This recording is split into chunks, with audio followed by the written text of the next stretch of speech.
Welcome to Wellywood. This is the center of film production here in Wellington, and I'm standing outside of Weta Cave, which is the sort of public gift shop area for fans of the work that's done here at Weta Digital, Weta Workshop, and Peter Jackson's little mini film empire down here.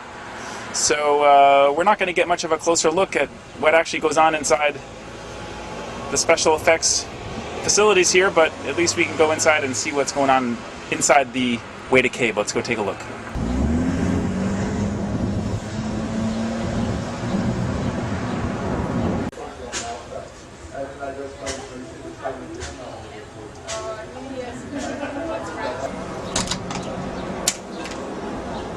Man who works here in the Weta Cave. How's it going? I'd just like you to give us a little highlight tour. Yeah. Cool. Well, over here we have one of the original swords made by our swordsmith Peter Lyons. So this would be similar to the ones they would have used in Lord of the Rings. Yeah, this is one of the hero swords, essentially. The ones that we have on display in the cabinets are stunt swords. They're made out of a different material, whereas this is actually spring steel. This is a very real weapon. You can sharpen it up and use it to dismember somebody if you so chose. This, although not made by Weta, this here is one of the cloaks made by a company called Stansborough, who we have a very sort of close affiliation with now. They also work with us on Narnia to make this cloak and these scarves over here. This is a copy of the cloaks given to the Fellowship in Lothlorien by the elves. These are exactly the same as the ones made in the film, so they kept the pattern on their loom, and they actually still hand make all of this material.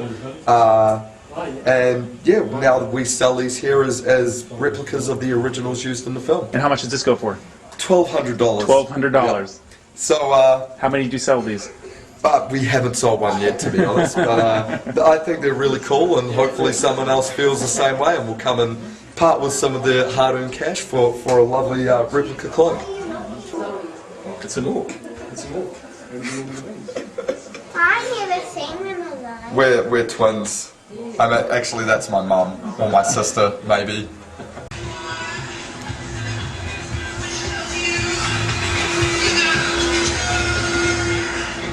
This is the outside of the Weta Workshop,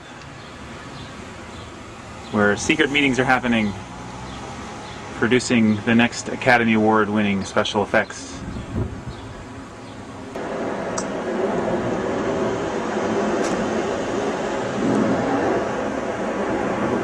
This is a Weta Workshop backside and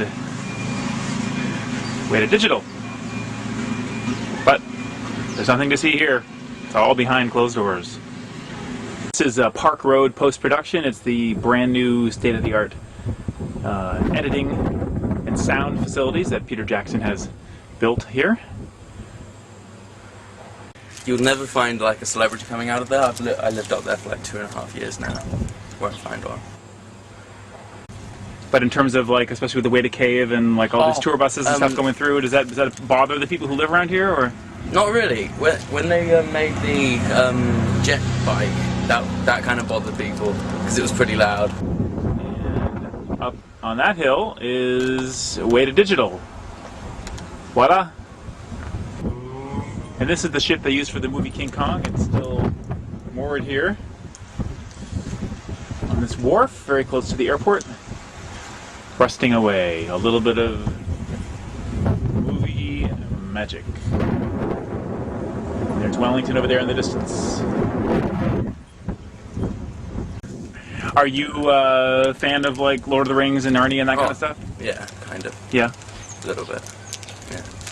Well, my little quest to see a little bit more of Wellington movie magic was not entirely successful, but behind me, right back there, there is the new soundstage that Peter Jackson built for the film King Kong, or so I am told. Behind me we have Stone Street Studios, where a lot of the interiors and sets for Lord of the Rings were created and filmed right here.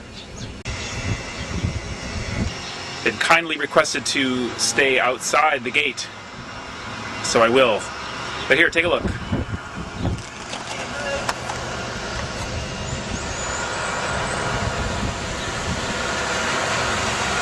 But not much left, not much in production right now. It's just a bunch of big buildings, and I was turned away at the gate. So the quest continues.